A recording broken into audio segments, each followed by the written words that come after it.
Let's get started with the magic of almonds.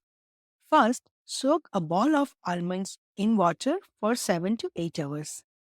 This makes it easier to peel off the skins.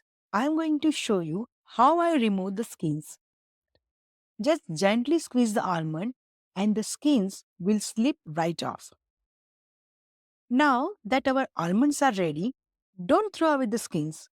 We are going to dry them and make a powder that you can use in face packs or bath rubs. Nothing goes to waste here. Next, let's turn this almond into a smooth paste. Add the almonds to a blender for 4 to 5 tablespoons of milk and blend it until you have creamy paste. Look at that rich texture. In a pan, add 2 tablespoons of ghee. Once it's melted, add the almond paste we just made. It might look like a lot of ghee right now, but don't worry. Almond will soak it up. Cook this mixture on a medium-high heat, stirring continuously for about 7 to 8 minutes until the mixture is mostly dried up.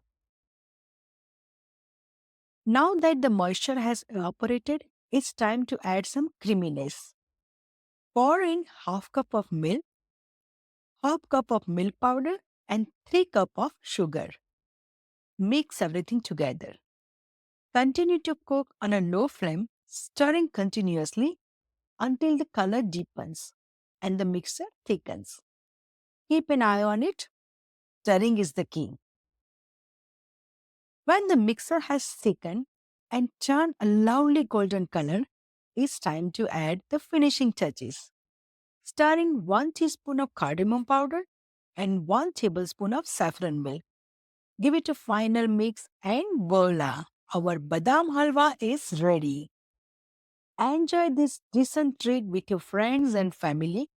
If you love this recipe, don't forget to like, subscribe, and share. Thanks for watching and see you next time for more delicious recipes. Until then, happy cooking!